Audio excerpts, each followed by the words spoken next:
let's get into how to organize your tasks.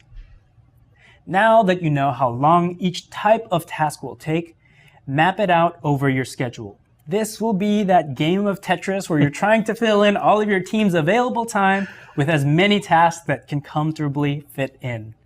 And I think that's the perfect analogy for that. So here are a couple things to consider when you are mapping the tasks to your schedule. Avoid too much switching. It takes time to warm up to do something. So if you're constantly moving somebody on different types of tasks, you're actually going to lose that momentum. So you need to capitalize on that momentum, group all of those things together, and just get that ball rolling. Because once the ball is rolling, your team is going to have some fantastic momentum and just be powering through the simple tasks. And for you guys who are multitaskers like me, stop that. You have to stop. Because when you multitask, I think the statistic is you actually lose 10 to 15 IQ points. Whoa, that's terrible. Just stop. Focus. Allow yourself time to focus. Right. That's why I don't like blocking by the hours, and I like doing half days or full days, right? You got to let your team get into the groove, and it takes time to warm up, and especially for complex tasks, right? Whether it's simple tasks or complex tasks, but complex tasks, it just requires so much time to first understand what the problem is and then start forming some kind of idea or solution around that. So it really takes some time. I want to give you guys a side note here. And I feel like a lot of the people that we talk to charge by hour. Charging by hour, it's our least favorite way to charge clients. But if you do, make sure that you're charging for the time that you spend thinking. Because if you set aside the time to warm up on a project and get that motivation going, you should be charging the client for those hours or days. So just make sure that it's not all about the time from the time that you crack open Illustrator and start moving vectors around. Yeah, that's a good little note. The thinking is just as valuable, if not actually more valuable than the making. So make sure you're charging for that good little side note. So getting back to it, if we're looking at complex tasks versus simple tasks, I put together this little graph of how I would organize somebody's day. So if this is one day, maybe my team member number one is working on one complex task for the whole day.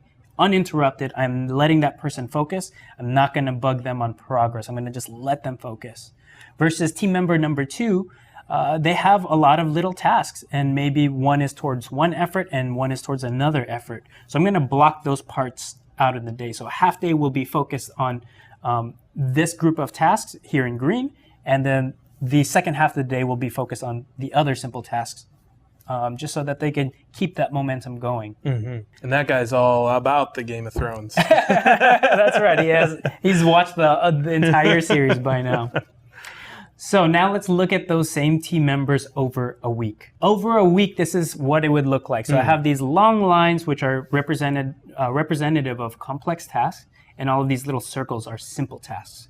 So the way I would do it, for team member number one, you see we have this red complex task, maybe iterations on that thing. Maybe this person is designing the home page, which takes a long time, and then they're creating iterative pages from that. So those are small tasks.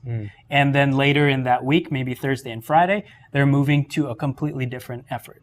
But I keep those things together, separated. I don't want them to mix around because I want that momentum to stay as high as possible.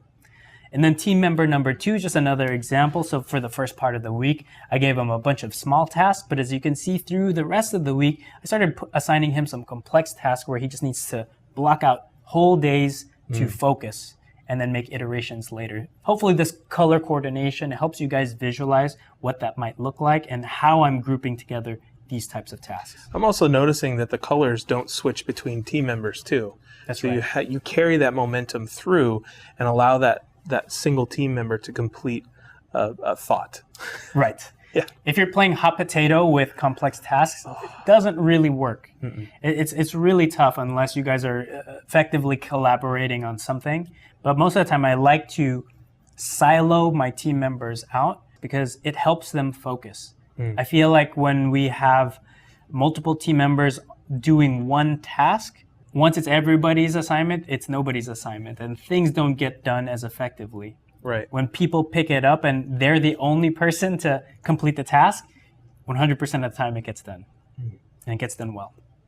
So another thing to consider when you're organizing your task, and we spoke about this a little bit earlier when we were looking at project management theories, but you have to be aware of waterfall tasks or contingent tasks, where tasks are linked to each other, and you can't really complete the second task without finishing the first one. You got to make sure that you organize these types of tasks in order, and sometimes you can also organize them in parallel to each other whenever possible, and I'll show you what I mean by that. So here's an example of a web project. First, we would start with the wireframe. We're just mapping out the bones of the website. How the information is structured. That's right. You can't do anything else until that's done. So the visual design can happen immediately after the wireframe is done. But in parallel to that, copywriting can also be done, right? So this is one instance where tasks like this can stack on top of each other. So your wireframe has to be done first. That's the bucket. And visual design and copywriting, now you're just filling that bucket. As you can see here in the third column, you could iterate on all the rest of the pages for the website because all the hard, complex work is done. So now you have all these simple tasks that can stack on top of each other. You can assign those to different people if needed, but you could run all of those concurrently by the end. No Game of Thrones until you get to the green. That's right. All right, so let's look at this in another way. So maybe for some of you guys who are running video or animation projects, it's the same thing. First, you want to start with a storyboard so you understand what the narrative is, what the sequence of images are going to be. From that, you can move it to an animatic. So now you're timing out those images, that story, to music or VO. And then lastly, now that you have a framing, or now that you have the bones of what the project is going to be, you can start iterating on all of the shots. Now that you know you have 10 shots to create, all of those can be assigned to different people, and they can be doing all of those concurrently. At the same time, somebody else can be doing the sound design. All right, so these are two examples of how you can take complex tasks and simple tasks and order them on your timeline. And you can see with both the web and the animation project that we gave here, some things can run in parallel while others are dependent on the previous task to get complete.